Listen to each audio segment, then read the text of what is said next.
জয় মা। আজকে আমি আপনাদেরকে যে উপায়টা বলতে যাচ্ছি সেই উপায়টা আপনাদের ফাইন্যান্সিয়াল কন্ডিশন বা আর্থিক স্থিতিকে ঠিকঠাক করবার জন্য।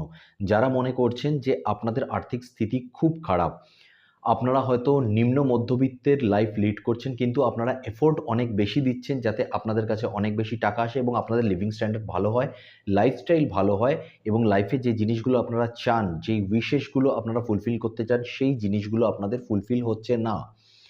তাহলে অনেক হার্ডলস পেরিয়েও, অনেক হার্ডওয়ার্ক করার পরেও যখন আপনারা সেই পরিমাণ অর্থ আপনাদের জীবনে নিয়ে আসতে পারছেন না, সেই পরিমাণ ফাইন্যান্সিয়াল স্ট্যাটাস আপনারা তৈরি করতে পারছেন না, তখন এই যে উপায়টা আমি বলতে চাচ্ছি, যে উপায়টা শুধুমাত্র বেলপাতা দিয়ে করলেই হয়ে যাবে এবং উপায়টা একটা চমৎকারী উপায় এবং আমি বলবো রামবাণ উপায়। যে উপায়টা করার পর আপনারা নিজেরা বুঝতে পারবেন যে আপনাদের ফাইন্যান্সিয়াল কন্ডিশন ধীরে ধীরে ঠিক হচ্ছে। অবশ্যই এই উপায়টা আপনাকে মিলেনিয়ার বা বিলিনিয়ার করবার জন্য নয়, তবে যদি উপায়টা কাজ করে যায় আপনি লাখপতি থেকে কোটিপতি হতে বেশিক্ষণ টাইম লাগবে না। উপায়টা কি, আমি সোজাসুজিভাবে আসি। উপায়টা হলো আপনাদেরকে যে কোনো সোমবার দিন এই উপায়টা করতে হবে। দেখুন, সোমবার দিন আপনারা কি করবেন, সকাল সকাল উঠবেন এবং সকালবেলা শিবলিঙ্গের সামনে, আপনার বাড়িতে যদি শিবলিঙ্গ স্থাপিত শিবলিঙ্গ থাকে কোনো অসুবিধা নেই, বা আপনি কোনো শিব মন্দিরে চলে যাবেন যেখানে শিবলিঙ্গ আছে, সেখানে গিয়ে আপনি ৩টে বেলপাতা নেবেন। ৩টে বেলপাতা নেবেন, নিয়ে সেই ৩টে বেলপাতাকে আগে গঙ্গা জল দিয়ে ভালো করে পরিষ্কার করে নেবেন। অবশ্যই পরিষ্কার করে নেবেন। আমাকে নিশ্চয়ই বলতে হবে না, আপনারা যেহেতু পূজা করতে যাচ্ছেন, স্নান করে শুদ্ধ বস্ত্রে এই উপায়টি করবেন, এটা আমার বলার দরকার নিশ্চয়ই নেই। তো আপনারা ভালোভাবেই সেটা জানেন। তো আপনারা সোমবার দিন এই উপায়টা করছেন, ৩টে বেলপাতা নিচ্ছেন। অবশ্যই বেলপাতা আমরা দেখেছি ত্রিনেত্রের মতো হয়, তো সেরকম আমরা একটা বেলপাতায় ৩টে পাতা থাকে একসঙ্গে, সেই বেলপাতা দিয়েই আমরা পুজো করি। সেরকম ৩টে বেলপাতা আপনাকে নিতে হবে। প্রত্যেকটা বেলপাতার মধ্যে আপনাকে লাল চন্দন দিয়ে আপনি কোনো একটা কিছু নিয়ে নেবেন যাতে আপনি লিখতে পারেন ওই লাল চন্দন দিয়ে ওই পাতার উপরে। তো লাল চন্দন দিয়ে আপনাকে ওই প্রত্যেকটা পাতার উপরে ওম নমঃ শিবায় লিখতে হবে।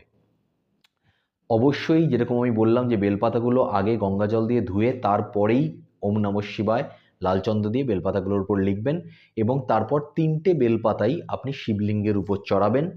চড়ানোর পর শিবলিঙ্গের সামনে বসে একদম ফুল কনসেন্ট্রেট করে, অন্য কোনো চিন্তা মাথায় না এনে ওম নমঃ শিবায়, ওম নমঃ শিবায়, ওম নমঃ শিবায় এভাবে ১০৮ বার বলবেন বা ১০৮ বার এই মন্ত্র জপ করবেন।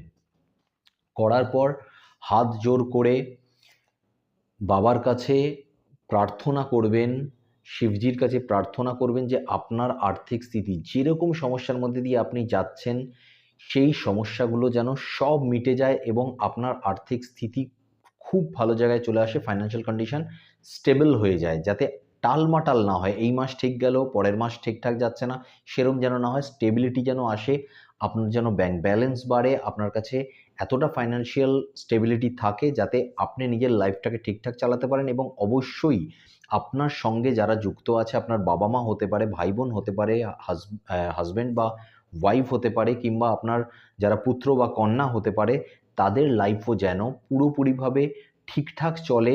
অর্থাৎ আপনার কাছে এতটাই পরিমাণ অর্থ থাকে যাতে আপনি নিজের লাইফ এবং তাদের লাইফগুলো, যা চাহিদা আছে আপনার এবং তাদের, সেগুলো সব পূরণ করতে পারেন। তো আপনার ফাইন্যান্সিয়াল কন্ডিশন যদি খারাপ থেকে থাকে, আপনার যার জন্য খারাপ, যতটা খারাপ যাই হোক না কেন না, সেই আপনার আর্থিক সমস্যা সম্বন্ধে বাবার কাছে প্রার্থনা করবেন এবং যাতে খুব তাড়াতাড়ি আপনার সেই আর্থিক অবস্থার সুধার হয়, মানে ঠিকঠাক হয়ে যায়, সেই জিনিসটা প্রার্থনা করবেন বাবার কাছে।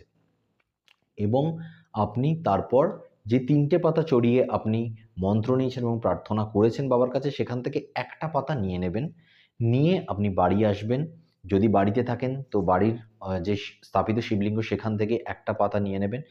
নিয়ে আপনি ঘরের যেখানে নিজের টোটাল টাকাটা রাখেন, আমি যখনই ফাইন্যান্সিয়াল এই ধরনের জিনিসগুলো বলি, বারবার একটা জিনিস বলি যে আমাদের কিন্তু অ্যাকচুয়ালি তিজোরি যেটাকে আমরা বলি না, যে লকার আমাদের থাকা অবশ্যই উচিত, এবং কোন দিকে থাকে সেটাও আমি বলেছিলাম যে কোন দিকে থাকলে আপনাদের বাস্তু ওয়াইজ ফাইন্যান্সিয়াল গেইন হবে, আরও টাকা আসবে, এবং কোন দিকে থাকলে আপনাদের টাকা বেরিয়ে যাবে, সেগুলো আমি বলেছি আগেও। সেরকম হলে পরবর্তীকালে আমি বলে দেবো, কিন্তু এখন যেটা আমি বলছি সেটা হচ্ছে যে আপনাদের পার্টিকুলার একটা টাকা তো আপনাদের কাছে থাকেই, আপনারা যেই জিনিসই করুন না কেন না, বা আপনারা যত টাকাই যেরমভাবেই খরচ করুন না কেন না, কোনো না কোনো একটা জায়গাতে আপনারা সেই টাকাটাকে রেখে দেন এবং সেখান থেকে নিয়ে নিয়ে আপনারা খরচ করেন। তো বাড়িতে যেইখানটাতে আপনারা মেইন যে লামসাম অ্যামাউন্টটা রাখেন, সেটা আপনি যেই কাজই করেন এবং যে কাজ থেকেই যে টাকাই পান না কেন না, সেই জায়গাতে আপনি ওই পাতাটাকে রেখে দেবেন। আপনি এই উপায়টা করার পর কি দেখতে পাবেন? অবশ্যই আমি বলছি, 100% গ্যারান্টি দিয়ে বলছি যে আপনার ফাইন্যান্সিয়াল কন্ডিশন ভালো হবে। যতটা আপনার আর্নিংস হচ্ছিল, আপনার আর্নিংস বাড়বে এবং সবথেকে বড় যে জিনিসটা, আননেসেসারি খরচগুলো বন্ধ হবে এবং আপনি দেখবেন যে সেই লকারে যে টাকা রাখতেন এবং সেই লকারটা খালি হয়ে যেত আপনার মাসের শেষে, সেইটা মাসের শেষে ভর্তি থাকবে। যতটা আপনার দিন যেতে থাকবে, আপনার এই ফাইন্যান্সিয়াল স্টেবিলিটি আরও বেটার থেকে বেটার হতে থাকবে। এইটা আবার আমি বলছি, এটা একদম একটা রামবাণ উপায় যেটা শাস্ত্রে আছে। আপনি সেই অনুযায়ী যদি করেন, অবশ্যই নাস্তিকদের জন্য এটা নয়, আস্তিকদের জন্য, যারা ধর্মে বিশ্বাস করেন, যারা ঈশ্বরে বিশ্বাস করেন, তারা অবশ্যই করে দেখুন, বিশ্বাসটাকে করে দেখুন। আপনার লাইফ চেঞ্জ হতে বেশি দিন সময় লাগবে না এবং আর্থিক স্থিতি অবশ্যই অবশ্যই অবশ্যই ভালো হবে। যদি ভিডিও ভালো লাগে লাইক করবেন, শেয়ার করবেন এবং বাবার আশীর্বাদ আশা করছি আমাদের সবার ওপরে থাকবে। আমাদের সবার উন্নতি হবে এবং আমরা আশেপাশের লোকদেরও অনেক উন্নতি করবার জন্য নিজেদেরকে নিয়োজিত করতে পারবো। তো যদি ভিডিও ভালো লেগে থাকে, অবশ্যই কমেন্টের মধ্যে হর হর মহাদেব লিখতে একদম ভুলবেন না। আজকে এই পর্যন্ত, নেক্সট ভিডিওতে আবার আপনাদের সঙ্গে দেখা হবে। ততক্ষণ পর্যন্ত ভালো থাকবেন, সুস্থ থাকবেন, সকলকে ভালো রাখার চেষ্টা করবেন। জয় মা।